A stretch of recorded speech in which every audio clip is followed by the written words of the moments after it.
Subscribe for daily videos. What is the most disturbing thing to know? That there are parents out there that willfully sell their children into sex slavery or force them into prostitution. By the time you show the symptoms of rabies, it's already too late. It can also be dormant for a year before you show those symptoms. Hotels rarely clean their ice machines. The Nutty Putty Cave accident. Google for full disturbing details / a map of the cave, but basically a guy got stuck caving in a very narrow unmapped tunnel, upside down. They could not get him out, but almost did. One of the rescuers made eye contact with him apparently, but then their pulley system broke and he fell further down. Unfortunately, he ended up dying of cardiac arrest from being upside down for so long, and they couldn't get him out / never retrieved the body because it was too dangerous for rescuers. Truly so disturbing. I've thought about it probably once a week since I found out about it a few months ago. The liver can be ruptured in one punch. Liver is the second most fragile organ in the human body. Edit. Well, fuck, lots of people seem interested. Do with this knowledge as you wish. Edit 2. I'm using fragile to mean susceptibility to damage, not sensitivity. If an elephant's mate dies, then they can die from broken heart syndrome. Llama spit is actually projectile vomit. I've watched both my parents die in hospice, and unlike what you've seen and heard about, it is not always peaceful. Edit to add, while the hospice staff were wonderful, the positive part of hospice is that everyone who wants to gets to say goodbye. Edit number 2. So many of you are sharing heart-wrenching stories of your loved ones passing. I am just so sorry for your losses and hope that you find comfort and healing in knowing that you are not alone. There are chicken plants pretending to be rehabs, where prisoners get sent to work as near slave ships : / reveal news. Org / article / they thought they were going to rehab, they ended up in chicken plants / I work as an anesthesiologist. I've put people to sleep in an emergency situation knowing that they will almost certainly not survive the surgery. These are generally situations where without surgery the patient will not survive, but even with surgery the chances of survival are still small. In most of these instances the patients are too obtuned or aren't conscious enough to be aware of the gravity of their situation, but in a number of instances the patients have been conscious, talking, although clearly anxious. I try to reassure and tell the person that we won't leave their side, that we will take care of them and that they will be fine. It kind of fucks me up a bit to say this to someone, but I always include the last part because I just don't see the point in telling them the truth. I had one guy tell me he felt like he wasn't going to make it. I told him he would make it but knew he wasn't going to. I put him to sleep knowing that the last human face he would see before he died was mine, as he stared up at me as I held an oxygen mask over his mouth and nose. I'd consider myself quite a resilient person, but knowing this stuff is a bit of a load to carry around. One of the scariest and most disturbing thing I've watched in the internet is that one guy's slow descent to insanity because his brain lost its ability to sleep. He vlogged regularly until he died. That's one of the most disturbing things I know, that anyone, including myself, can have their last sleep without knowing it. Edit, Rikasajian's channel for those who asked. Edit 2, TL, DW, the guy had a UTI. He didn't have insurance, so he took an antibiotic. After 2 weeks, he lost his ability to sleep because of the side effect of that antibiotic. The disk of our home galaxy, the Milky Way, is bigger than we previously thought. A new study shows it would take 200,000 years for a spaceship traveling at the speed of light to go across the entire galaxy at light speed. A cardiac tamponade is when your heart literally chokes itself to death. If a blood vessel inside the pericardium leaks, a tough membrane protecting the heart's pumping will force blood into the space between itself and the pericardium. As the space fills, the heart can't pump anymore due to a lack of space. It literally drowns in your own blood. Necrophilia in wars and battlefields. It is known that at the time of violent death, the victim suffers from spasms of the anal sphincter. Many potential necrophiles have sought to take advantage of this fact by engaging in anal intercourse with dying soldiers on a battlefield. Soldiers during the Russo-Turkish War of 1877 to 1878 and Moroccan campaigns of 1919 to 1926 were violated in this way on the battlefield. 24,45 The practice has been termed warm necrophilia, although the term is more suitably applied elsewhere. Please see Chapter 3, Classification. The Chinese are known to engage in sexual intercourse with geese and to kill them intentionally at the point of ejaculation for similar reasons. One during the infamous Nanjing Massacre, often referred to as the Rape of Nanking, in 1937, Japanese soldiers raped an estimated 80,000 Chinese women. Since the Japanese army had officially outlawed the rape of enemy women, Japanese soldiers found it convenient to murder Chinese women after raping them. In many cases, Chinese men were forced to commit acts of necrophilia, forced necrophilia, on the murdered women. 48 At least one Chinese man was murdered because he refused to commit necrophilia with the corpse of a woman in the snow. 49 Marilyn Monroe's case, 1962 It has been alleged that necrophilia was committed on Marilyn Monroe's dead body, too, after she died on August 5, 1962. 53 Amos Noguchi, who performed Monroe's autopsy, found 8 milligrams of chloral hydrate in her blood and 13 milligrams of pentobarbital, nembutal, in her liver tissue. On this basis the cause of death was given as suicidal overdose of barbiturates. However, Noguchi also noted a fresh bruise spanning Monroe's lower back and hip which might have indicated violence, but this was ignored. 53 Deputy Coroner Lionel Grandison signed the death certificate under protest and later resigned his position. In 1978 he disputed the suicide diagnosis, claiming his signature was forced. He also described numerous bruises on Monroe's corpse that were not listed in Noguchi's report, suggesting a violent struggle prior to death. He claimed that one or more necrophiles employed at the county morgue had violated Monroe's corpse before it was released for burial. 53 Source, Necrophilia, Forensic and Medico-Legal Aspect Full book here, https://ofcrime.com. br/downloads/necrophilia. PDF. Early childhood malnutrition, between ages 0 to 5, causes irreversible loss of IQ, 11 to 20 points, and predisposes people to higher levels of violence. Prefrontal cortex doesn't develop the same. And if you miss that window, there's no intervention that can recover the gap. I live in South Africa, highest Gini coefficient in the world, highest unemployment, third highest violent crime rate, one of the worst education systems in the world, and it fucking keeps me up at night. I wonder, if we changed nothing except introducing a one nutritious meal per day feeding scheme for ECD, what would happen? It hurts that you can have a cancer but you don't know about it. For every one human cell in your body, scientists estimate there are 1 to 10 non-human cells, aka lots of little microorganisms living inside you. Fatal insomnia is a thing. There are spiders that capture bats in South America. The youngest person to ever give birth was 5 years old. Lena Medina, just think of what happened to the poor girl.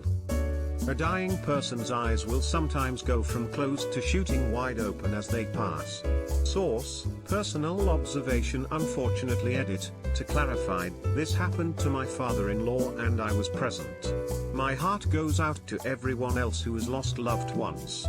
Even though the eyes opening was certainly disturbing, being able to have him die at home as he wished and us being there with him at the end was a positive experience that I've made peace with. Thanks for the awards, and it's nice discussing with everyone that at some point, you will hang out with a group of close friends for the last time, and not even know it. You'll assume there will be a next time, but that's it. That the majority of humans will wait until life-threatening problems become unsolvable before they try to fix them. If we see a life-threatening meteor is going to strike us in a few years, we probably, at least at the moment, couldn't do anything about it. They've had training simulations with this exact scenario, and they only got it right like 10% of the time. They need more like 10 years to reliably and consistently stop it. A gamma ray burst, or even a cosmic ray storm, could cause a near-instant mass extinction event. These both, probably, have affected life on Earth before. Both are common events in space, basically random, and our only protection is the vastness of space. There are about 6 U.S. nuclear weapons that are currently unaccounted for, Broken Arrow, and several times that number missing from Russia. Edit, I'm being told it's technically empty quiver, but Broken Arrow sounds at least 30% cooler, so I'm running with it. A brain aneurysm can kill you at any time. Late to the game, but learning this has really affected me, and as a mom of 4, it's hard to wrap my mind around it. A nurse who works at a local children's hospital shared that parents of children who are terminally ill will leave their children at the hospital and never come back, including after they die. Apparently it happens more often than we'd like to allow ourselves to believe. They just leave their children scared and alone while they die, except for the amazing doctor and nursing staff to be with them and comfort them. I can't even fathom it. It makes my anxiety spike every time I think of it. It's just so heartbreaking. Babies don't have kneecaps. There are enough kangaroos in Australia to take over Thailand. There are about 8 kangaroos per person there. I worked as a palliative carer for about 3 years. I looked after terminally ill people who had chosen to die at home after being discharged from hospital. After a while, you learn some telltale signs that people are deteriorating. After a bit longer, you start to learn how long people generally have left, even down to a few hours. I always went with honesty. I felt it was my job to support the patients' families as well as the patients, so if they asked how long I thought they had left, I would answer honestly, obviously with the disclaimer that I wasn't a doctor and I could only base it on my previous experiences. The wife of one of my patients told me that their children, adults, were visiting the following weekend to say their goodbyes. I had to decide carefully on what to say next, but I ultimately chose to recommend that they visit the following day, at the latest. I regretted saying it because she was devastated. She took my advice and her husband passed away peacefully, 48 hours later, after seeing his kids. I'm glad I did it, but upsetting that lady was absolutely gut-wrenching. Some people didn't want to know, and it was their right not to know. That was the worst.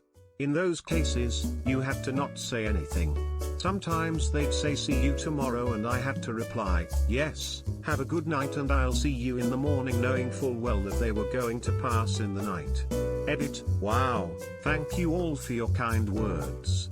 It is a very difficult but rewarding job. I am no longer a carer, but I often think about whether I would be able to do it again. I've had one question asked a lot in the replies, so I'll answer it here. Death, like life, is different for everybody. Certain conditions will cause the body to deteriorate in different ways. I'm going to spoiler this next bit because it might be too much for some to read.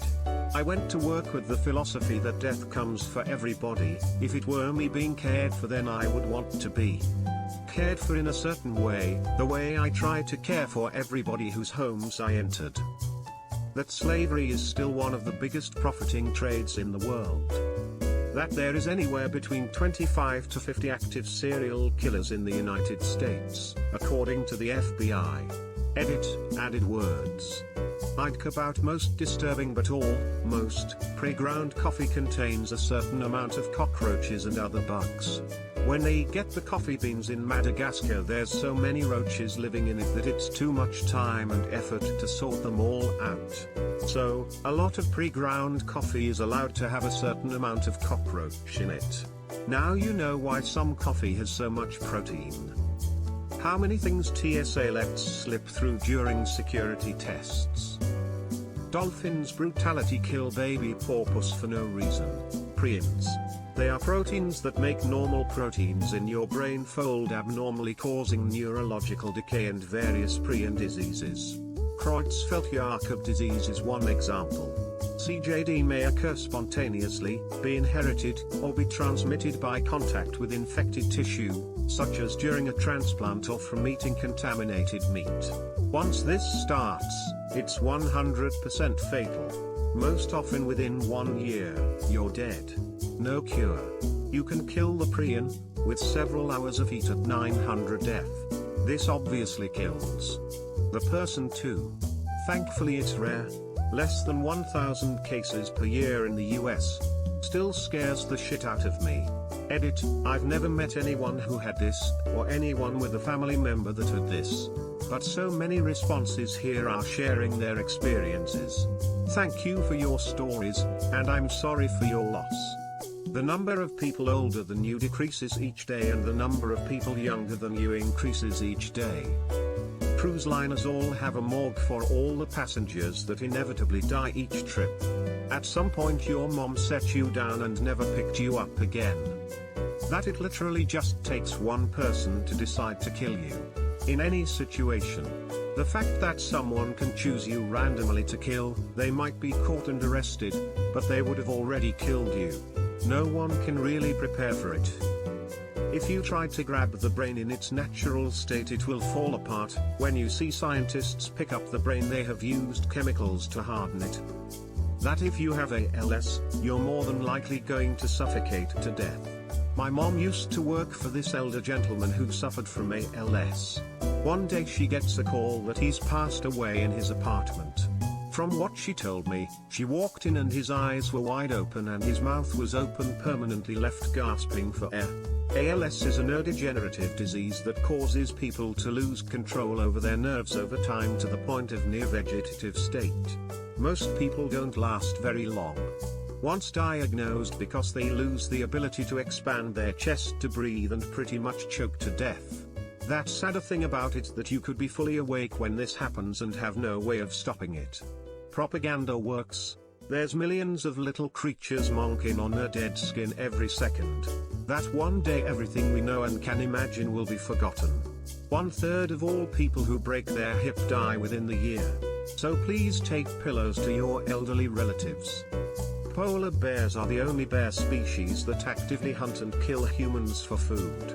There's a rhyme that everyone living where bears live needs to know, and why the rhyme is so important. If it's brown, lie down.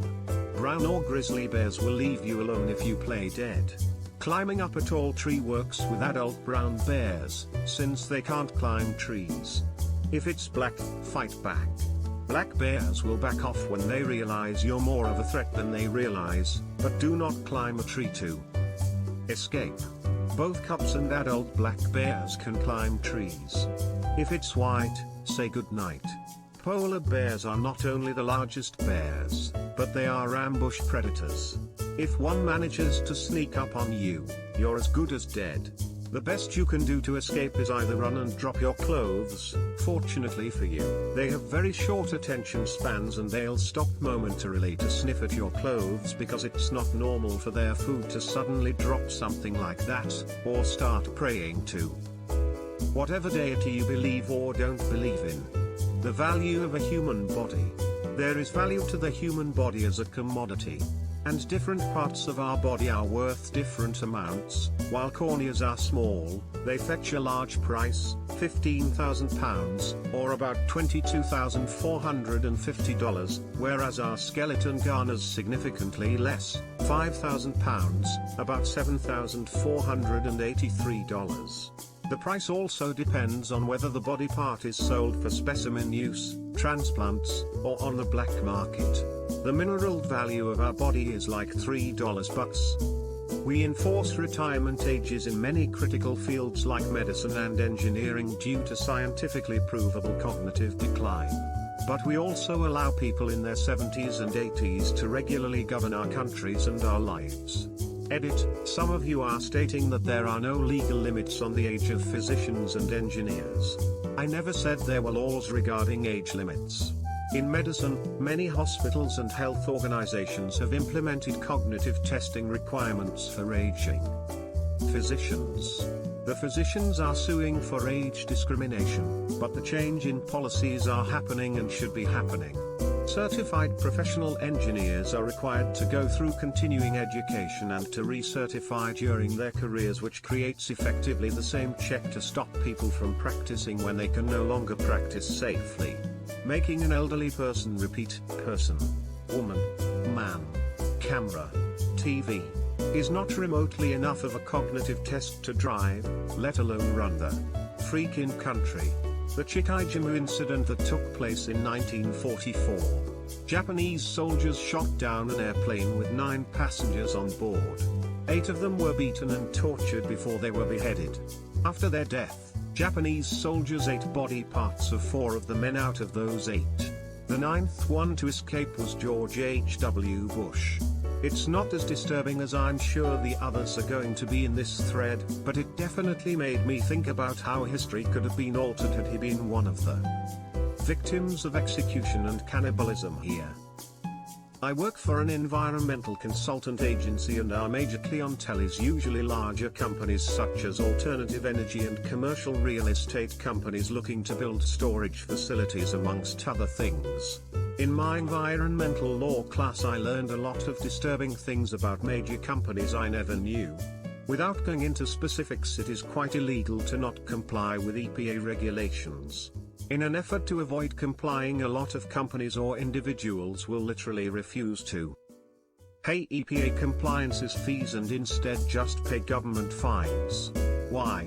A middle finger to the EPA most times, which is ironic as the fines set by the government are larger than the EPA fines most times.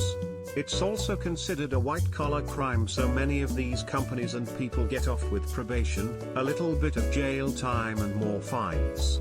In other words, there's a lot of companies out there that literally get away with butt-fucking the environment and pay very little price for it. The Rainbow Valley on Mount Everest is only called that because of the amount of colored jackets from the people that died making the climb are frozen in place, bound to the mountain forever. Reddit, WTF, why do so many people like that fact? It's a little scary. NGL. Sometime after you die nobody will remember you. I think Arthur C. Clarke said it best. 2 possibilities exist, either we are alone in the universe or we are not. Both are equally terrifying.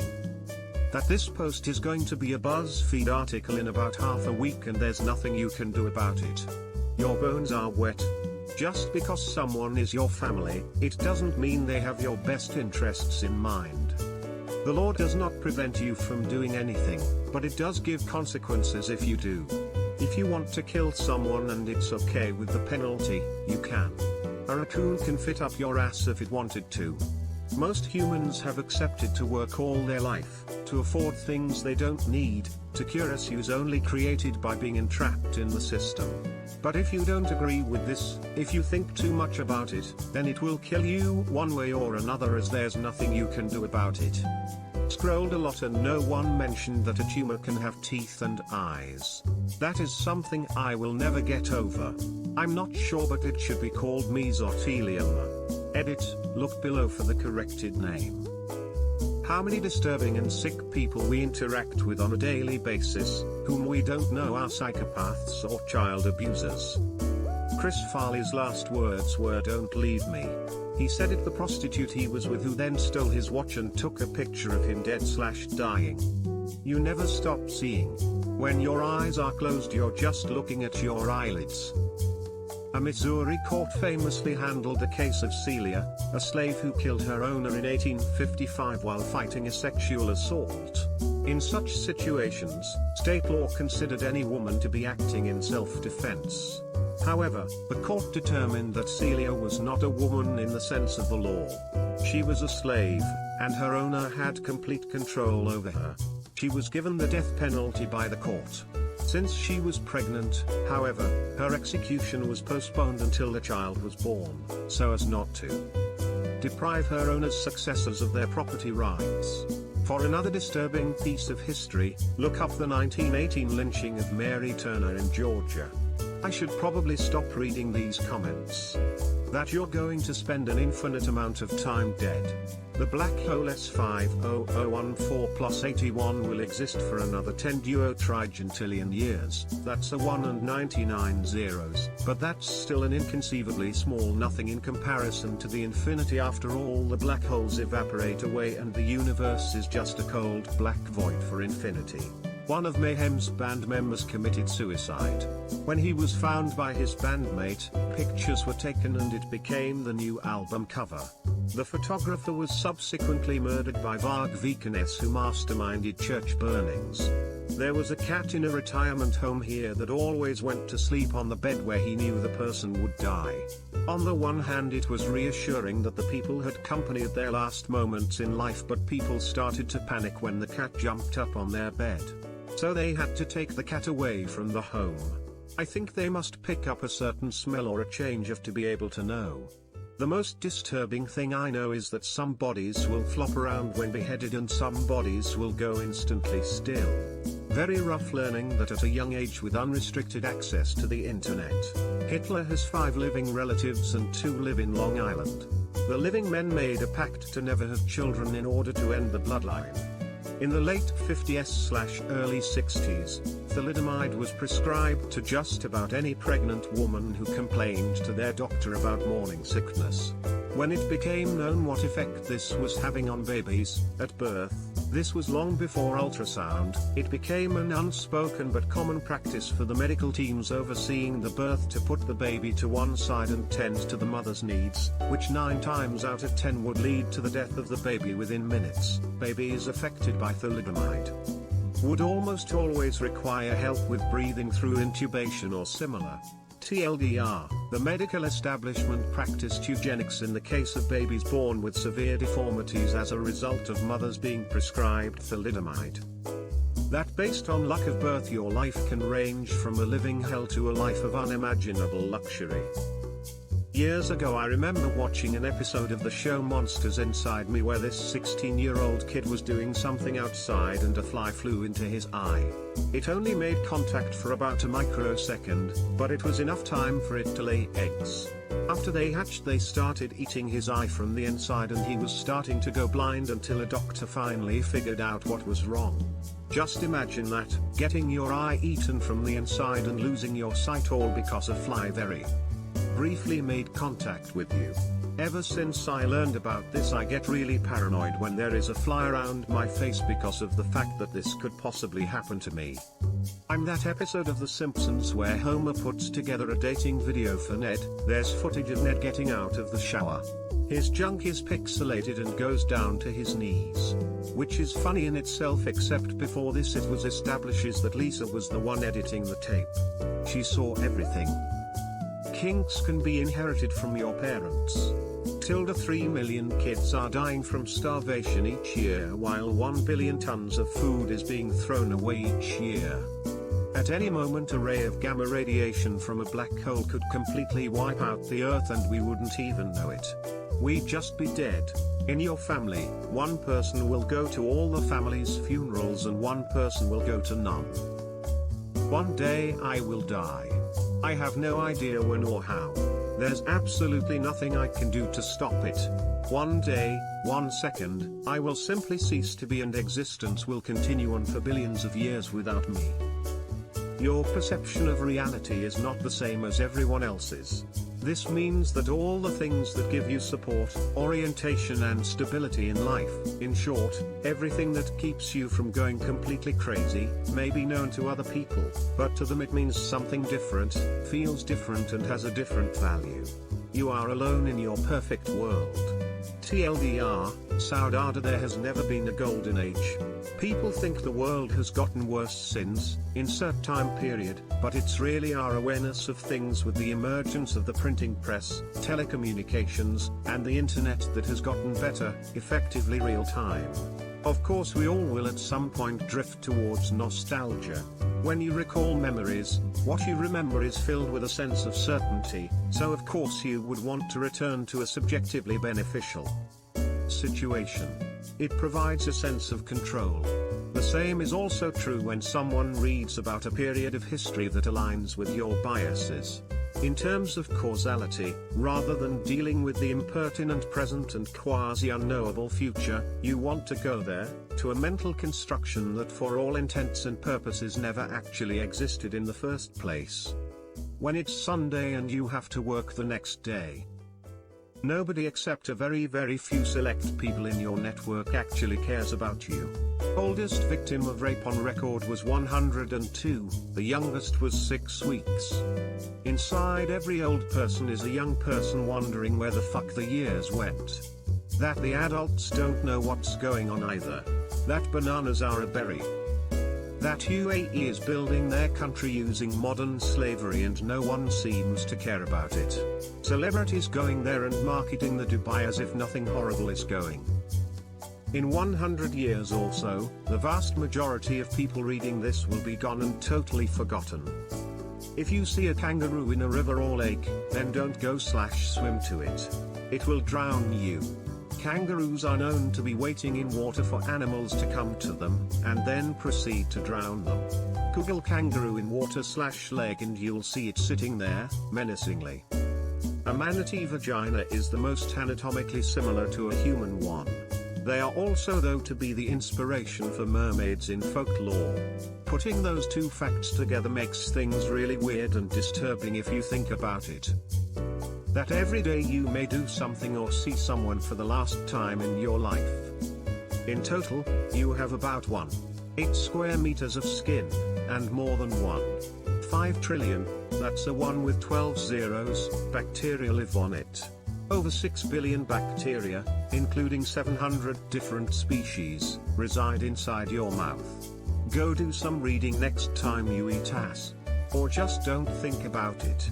That's works. Dark forest theory. Basically, we haven't been contacted by aliens yet because there are predatory alien civilizations out there hunting down species across the universe, and to avoid being hunted no one leaves their planet and stays quiet. This would not be a good thing for humans since we've already been sending out radio signals. People kill for fun. In the USA it is legal to possess and sell human bones. The sound of air leaking from your trachea into the skin of your neck sounds the same as Rice Krispies in a bowl. Curators case. Thanks for visiting Reddit Town Hall. Have a great day.